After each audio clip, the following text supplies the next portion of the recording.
Great relationships ought to be founded and nurtured by the consequences of one's choices through life, rather than one letting every nuance of the moment assail them with heightened neediness for a potential partner.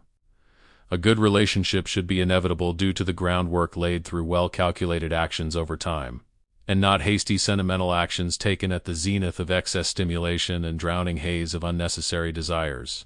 Legal and financial consequences of ill-planned relationships are very real, with some analysts going as far as stating that failed marriage affects people financially more than the bond market, thus making a prior cost-benefit analysis a measure twice cut once imperative process.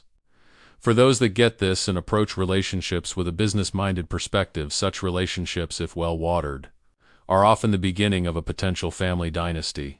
With this and other benefits such as human connection and warmth, why do modern relationships feel more like a setup, a con rather than a pro? Most people approach relationships with a credulous attitude that they are sanctuaries of peace, where choreographed twinning of souls find eternal solace. While some of this may be true, relationships are realistically more like a boxing ring with no referee but the government, stepping in with overdone power of swatting a roach with an anvil. Relationships tend to be hierarchical in nature in that there is almost always one partner that is overly dependent on the other, making the power dynamics unequal, which may lead to exploitation and, in worst cases, severe abuse.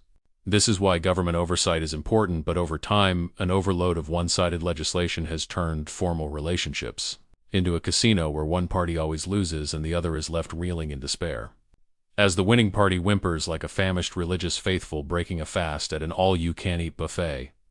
This, coupled with Western societies that have evolved to have very strong institutions but weak communal structures and connections, has led to tempestuous situations where people's emotions and senses are doused with heady scent of desire to be with each other, but have no idea how to go about it mentally. Too much government oversight in people's relationships from state level to the federal level make relationships feel like running a national security sensitive business where one must always seek approval from an oversight committee. Add this to harsh domestic dispute laws whose aim seems to fine, punish and fleece a particular partner in the relationship, property ownership laws, potential child support, lifelong alimony payment, and all of a sudden the juice is no longer worth the squeeze. Every social interaction and connection is fundamentally shaped by mutual needs and desires plus the environment. With time, societies evolve and so do the needs, but unfortunately, the people are not always able to keep up with the fast-paced changes of modern society. Life is no longer as communal as it once was, where communal existence had a lot to do with success and the health of people's relationships, because relationship problems were communal too. There was always an experienced person nearby to lighten the load by offering the necessary advice needed to manage a relationship. The community was a natural guardrail and a support system, but today there is an obvious systemic effort to replace the communal village by isolating people into single-family units rather than a community. Most people barely have the tools to deal with their own internal conflicts, but there is loud advocacy for relationships, more so marriage, being a cure for what ails a significant lot in the society. Some people succumb to the pedestrian argument that marriage makes you happy and the condescending mockery of being single and take the plunge. If one gets into a relationship without having dealt with their inner demons, relationship could quickly degenerate into a cauldron of toxicity. What is difficult to accept for some is that the journey to self-discovery may take a lifetime, leading them to panic and rush in. Nobody cares about people's social competence and inadequacies, but there is always a ton of people that mock one's single status and laugh at their messy divorces. And since one's burdens are no longer communal, the pain must be endured in isolation. Human relationships require order and structure to be manageable. Without mandatory social roles, the frame that defined relationships collapses. Gender equality and empowerment laws got rid of leadership roles that left a major power vacuum, turning a modern-day relationship into a corporate company with two CEOs. If marriage is a real institution, then like all other institutions it must have a leader. Without clear leadership, decision-making becomes a whirlpool of chaos and key decisions may not even be made at all. Believable research shows that this is a key source of anxiety, depression, and other mental health issues for most people in relationships, where one partner keeps canceling out the other partner's decision out of spite and resentment. If you are sick and need to see a doctor, and your partner resents you for whatever reason, they might downplay your sickness and probably guilt trip you as a financial burden. Without clear, defined roles in relationships, some people miss the point of being in one entirely and have reported feeling like spectators in their relationship, or having to engage in power play manipulation for excitement and satisfaction.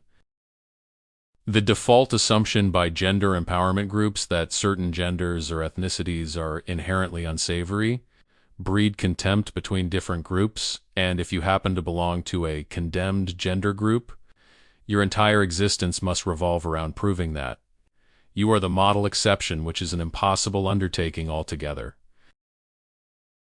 If one happens to be in a relationship with someone that harbors such beliefs, their partner sees them as a naturally flawed project that they must fix rather than share their lives with.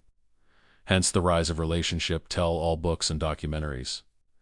Being in a relationship basically means that you are your partner's future book deal or their tell-all documentary, with some going as far as coaching the children to lie against their partner. The structure of modern-day relationships is built on a pay-to-play frame, which means one has to spend money to just meet a potential partner. This could be on a paid subscription dating app or going out to restaurants to have access to a generous pool of potential mates. Access to a potential partner is just where the spending begins because one has to keep doing it the entire length of the relationship, irrespective of the current economic realities.